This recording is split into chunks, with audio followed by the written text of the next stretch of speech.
Assalamualaikum warahmatullahi wabarakatuh. Jumpa lagi bersama saya Jajid Fahmi di Abasal Channel.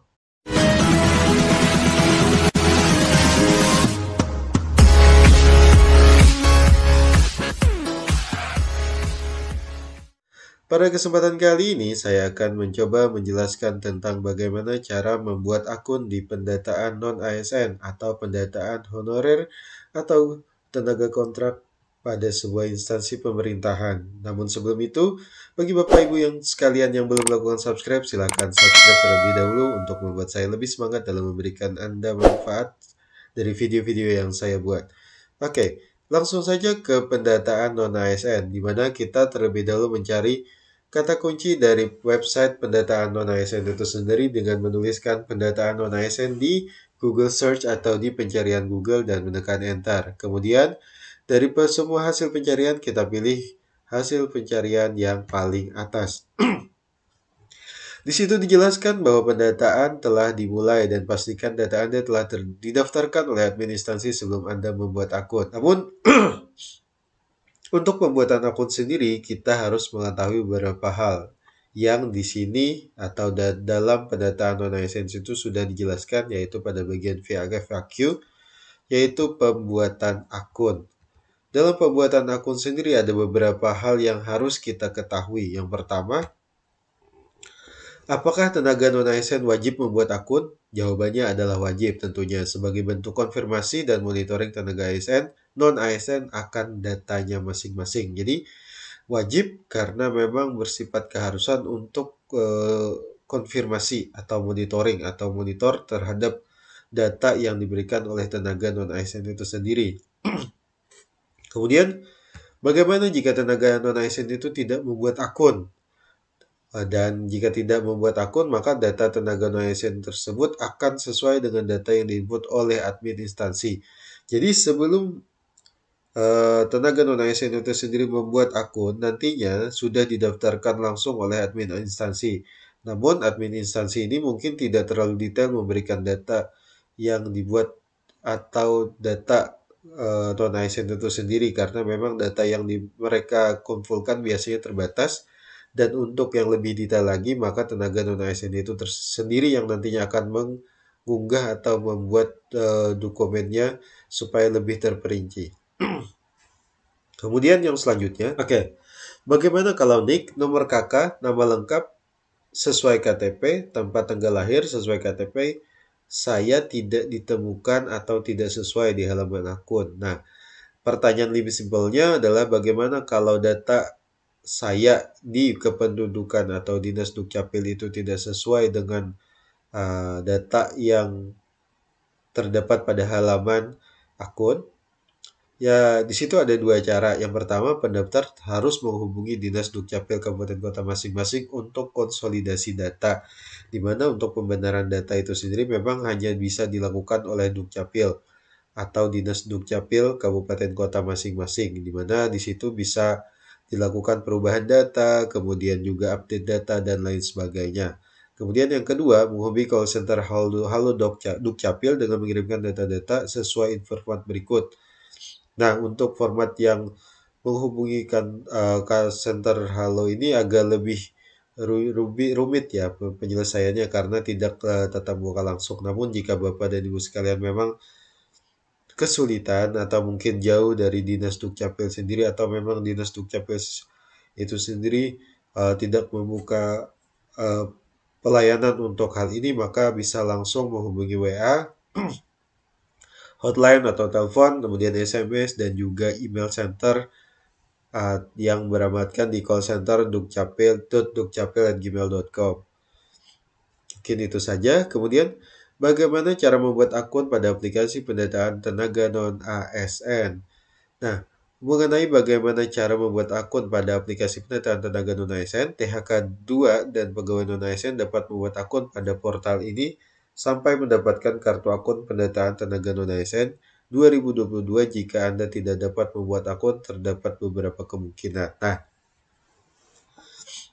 di sini em, Bapak dan Ibu sekalian yang termasuk pada dalam kategori tenaga non ASN atau THK2 nantinya bisa membuat akun pada halaman pendataan /nonasn.bkn.go.id ini. Namun, jika memang nantinya tidak bisa membuat akun, maka ada beberapa kemungkinan. Yang pertama, data belum didaftarkan oleh admin. Jadi, setiap instansi pemerintahan nantinya memiliki admin yang akan mendaftarkan atau didaftarkan oleh admin pada instansi tersebut data kalian. Jadi data kalian tuh sebenarnya sudah terekam di aplikasi pendataan non ASN eh, ini, namun pendaftarannya itu dilakukan oleh admin tiap kabupaten kota. Bisa jadi ini tiap instansi atau juga langsung dari Disduk lagi apa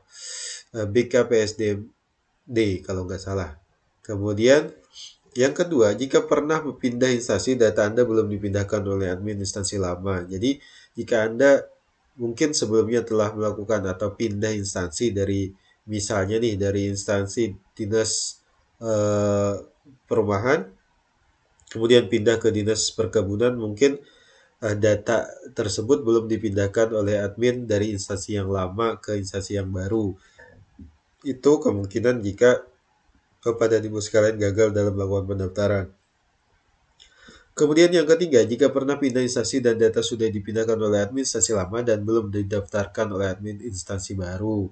Meskipun sudah dipindahkan oleh instansi lama atau admin instansi lama, namun jika belum didaftarkan oleh admin instansi baru, maka Bapak dan Ibu sekalian juga tidak bisa melakukan pembuatan akun di pendataan non ASN itu sendiri.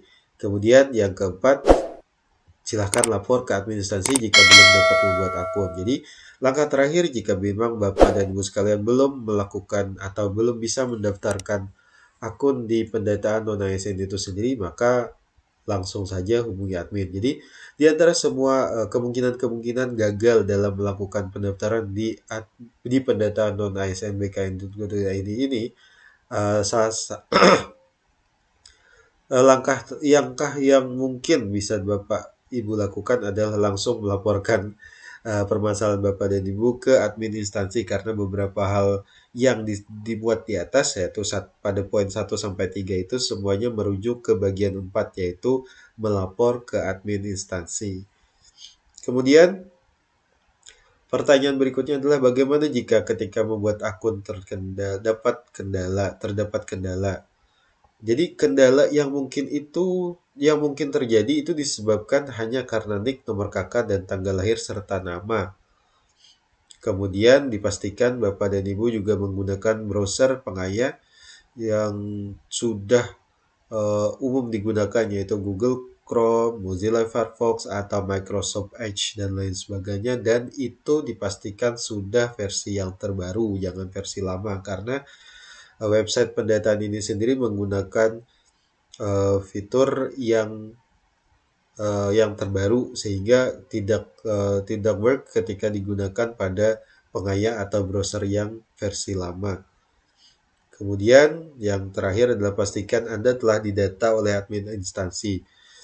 Jadi pastikan Bapak dan Ibu sekalian di instansinya sudah melakukan pendataan oleh admin instansinya sehingga data Bapak dan Ibu sekalian terlebih dahulu sudah didaftarkan oleh admin tersebut pada pendataan non-ASN. Selanjutnya, pertanyaan berikutnya adalah mengenai bagaimana jika muncul informasi NIK sudah terdaftar ketika membuat akun pendaftaran. Nah, pada permasalahan kali ini, Bapak dan Ibu sekalian silakan mengakses menu helpdesk pendataan non-ASN yang alamatnya itu helpdesk.pkn.go.id/pendataan non-ASN. Kemudian pilih menu NIK didaftarkan orang lain. Kemudian lengkapi form isian yang tersedia dan unggah dokumen pendukung. Pastikan data NIK yang Bapak dan Ibu sekalian masukkan benar-benar adalah NIK yang benar punya Bapak dan Ibu sekalian karena NIK ini sensitif. Berbeda satu angka mungkin sudah punya orang lain. Jadi pastikan sebelum melaporkan ke helpdesk itu sendiri NIK Bapak dan Ibu sekalian sudah benar dan pastikan sudah melakukan konfirmasi ke bidang Dukcapil terlebih dahulu, yaitu pada poin yang ke berapa ini ya? Lupa di 1, 2, 3. Ya, pada poin yang ketiga itu sudah pasti harus dilakukan ketika NIK yang Bapak masukkan sudah didaftarkan orang lain. Kemudian dokumen apa saja yang dibutuhkan untuk membuat akun. Jadi ada dua dokumen atau dua klasifikasi untuk pendaftaran pembuatan akun di pendataan non-ASN itu sendiri, yaitu untuk tenaga THK 2 atau tenaga honor kategori 2, kemudian juga untuk pegawai non-ASN dalam tanda kutip ASN yang tidak terdaftar sebagai tenaga honor kategori 2. Yaitu untuk dua kategori ini sendiri terdapat perbedaan data atau dokumen yang diperlukan, yaitu untuk THK 2 sendiri yang diperlukan adalah KTP, kemudian foto, kemudian juga ijazah pendidikan, SK jabatan, dan juga kartu registrasi tenaga honorer K2. Jadi Bapak dan Ibu sekalian yang sudah terdaftar sebagai tenaga honorer K2 itu pastinya sudah memiliki kartu registrasi untuk menjadi tenaga honorer K2. Dan itu dokumennya sangat diperlukan dan jangan sampai hilang. Kalau hilang ya itu susah. Kemudian untuk pegawai honorer umum, yaitu untuk pegawai non-ASN, hanya diperlukan beberapa data dan kualifikasinya hampir sama namun berbeda, tidak mencantumkan kartu registrasi tenaga honorer K2 karena memang kartu registrasi tenaga honorer K2 itu hanya dimiliki oleh tenaga honorer kategori 2 saja.